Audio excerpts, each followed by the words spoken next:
ተመልካቾቻችን አሁን የደረሰን ዜና አለ። የፋኖ ኃይሎች የሸዋሮቢትን ከተማ መቆጣጠራቸውን አስታወቁ። የሸዋ ኮማንድ ፖስት ዋና መቀመጫ የሆነችዋን ሸዋሮቢትን የተቆጣጠሩት የፋኖ ኃይሎች የአብይ አህመድ ሰራዊት የሰፈረበትን የጦር ካምፕ ጨምሮ ቁልፍ ቦታዎችን መያዙን የህዝብ ግንኙነት ክፍሉ ለአንከር ሚዲያ ገልጿል።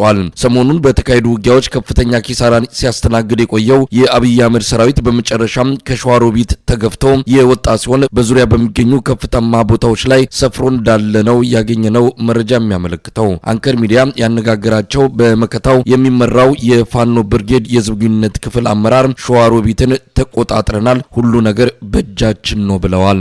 በጣም ነው ማመሰግነው። እንግዲህ በሸዋሮቢት ያለውን ወቅታዊ ሁኔታ በተመለከተ ነው። ሸዋሮቢትን የፋኖ ኃይሎች ተቆጣጥሯል የሚል መረጃ ሰምተን ነው። ማረጋገጫ መስጠት ይቻላል? ሸዋሮቢት በፋኖ እጅ ናት?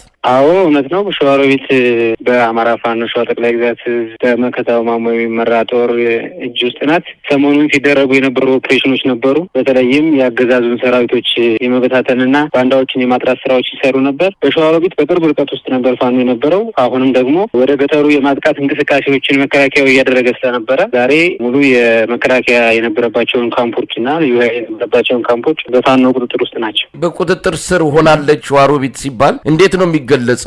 ማለት ካምፖቹን ስለተቆጣጠራችሁ ወይስ ከምን አንጻር ነው ሙሉ በሙሉ በእጃችሁ እንዳለች እየገለጻችሁ ያላችሁት? ሰሞኑንም እንደጠቀስኩልህ መሳይ የሸዋሮቢት መንገዶችን ሙሉ የሸዋ ኮማንድ ነኝ የሚለው የመንግስት ኃይል ዝግ እንዲሆኑ ወስኖ ነበረ። በተለይም ግን መንገዶችን ሁሉ የተቆጣጠረው ፋኖ ነበር። አሁንም የሸዋሮቢት በመንግስት ቁጥጥር ውስጥ ነበረች የሚባል አልነበረም። ሰሞኑንም ግን ቢያንስ ያልተበታተነ ኃይል ስለነበረ አሁን እሱን የመበተን ብሎም ደግሞ ሙሉ ለሙሉ የማጽዳት ስራ ፋኖ ገብቶ እየሰራ ነው በዚህ ሰዓት። ስለዚህ አሁን ዋና ዋና የመንግስት ተቋማት የሚባሉትን ጨምሮ በከተማ ውስጥ መንግስት የሚጠቀምባቸውን መስሪያ ቤቶች በሙሉ በእናንተ እጅ ናቸው ማለት ነው? አዎ ሁሉም በእኛ ቁጥጥር ውስጥ ናቸው። እሱም ብቻ ሳይሆን ሰሞኑን ካምፕ አድርገውት የነበሩት የመንግስት ኃይሎች ካምፕ አድርገውት የነበሩት ቦታ ሁሉ በእኛ ቁጥጥር ውስጥ ነው። እስቲ ስለነበረው ሁኔታ እንደው ባጭሩ መግለጽ ከተቻለ በምን ሁኔታ ነው ያንን አካባቢ በእጃችሁ ያስገባችሁት? አሁንም ውጊያ አለ።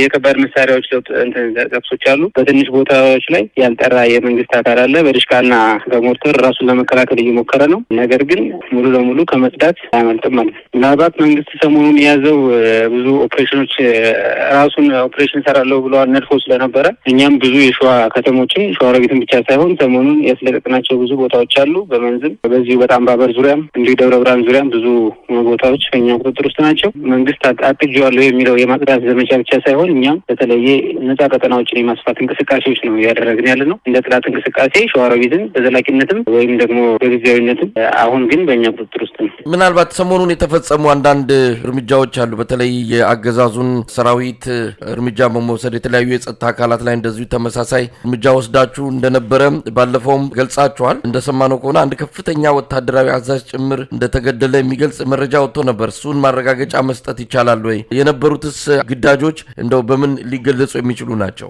በተለየ እኛ ሰሞኑን በያዝነው ኦፕሬሽን ውጤታማ ነን የምንልበት ሙሉ በሸዋ በተለይም ደግሞ ቤዝመንቱን አድርጎ የሚንቀሳቀሰው ሸዋሮቢት አካባቢ ላይ ጠንካራውን ኃይል አስቀምጦ የነበረው ኮማንዶውን አስቀምጦ የነበረው የአብይን ኃይል መበታት እንችለናል። በተለይም ደግሞ የስርዓቱ አገልጋዮችና ካድሬዎች ላይ በወሰደው እርምጃም ሙሉ ለሙሉ ከተማዋን በአማራ ፋኖ እጅ ለማድረግ የነበረን ውጥን አሳክቶልናል ማለት ይቻላል። ስለዚህ በሞላ ጎደል ሰሞኑን የነበሩት ሙሉ ኦፕሬሽኖች ውጤታማና አስደሳቾች ናቸው። ምናልባት መስመራዊ አዋጊዎችና ሻለቃ መሪዎች በዚህ ውጊያ ላይ ቀጥታ ተሳታፊ ሆነው መደምሰሳቸውን ያለኝ መረጃ ያመለክታል። ግን ከዛ ባለፈ በብርጋዴር ጀነራል ማዕረግ የነበረ ወታደራዊ አዛዥ መረጃው የለኝም። ምናልባትም ደግሞ የምናጠራው ይሆናል አብረን። ሰሞኑን በሰሜን ሸዋ መጠነ ሰፊ እንቅስቃሴዎች እየተደረጉ ነው። በእናንተው አቅራቢያ በአንጾኪያ ገምዛም እንደዚሁ በበርካታ አካባቢዎች ውጊያዎች እየተደረጉ ነው። አሁንም በኮማንድ ፖስት ስር ነው ያላችሁ። ተጨማሪ ገደቦችም የተጣለበት ሁኔታ ነው ያለው። በአጠቃላይ በሰሜን ሸዋ በተለይም በሸዋሮቢት አካባቢ ያለው ሁኔታ ምን ይመስላል? በፊት አንጻር አሁን ያለበት ሁኔታ መግለጽ ከተቻለ። አዎ በብዙ ቦታዎች ላይ እንደዚሁ ምናልባት ይሄ የመንግስት እቅድ ነው ብለን እኛም ባለፈውም ተናግረው ነበረ። ብሔረሰባዊ ግጭት ለማስመሰል እየሄዱበት ያለ መጠነ ሰፊ ፕሮፓጋንዳም ነበረ። በተለየ የኦሮሞን ሕዝብ መጡብህ እያሉ እያስደነበሩ ፋኖ ከተነሳበት ዓላማ ውጪ አጌንስት ፋኖ የሚሆኑ በልዩ ዞን ውስጥ የነበሩ ኃይሎች ነበሩ። ከነዚህም ጋራ ብዙ ግጭቶች ነበሩ። በተለይ አንጾኪያ ላይ ከዛ ከኦሮሞ ዞን ውስጥ የሚሰነዘረው ጥቃት ብሎም ደግሞ ከመከላከያው ጋር የነበረው የመልስ እንትን እጅግ ፈታኝ ነበሩ። ነገር ግን አሁንም በፍጹም የኮማንድ ፖስት የሚሆን መንግስት ክልከላ የፋኖን ትግል ወደ ኋላ መልሰውም እኛም ብዙ ነጻ ቀጠናዎችን ነጻ የማውጣትና ከብአዴን ነጻ የማውጣት ስራችን ይቀጥላል።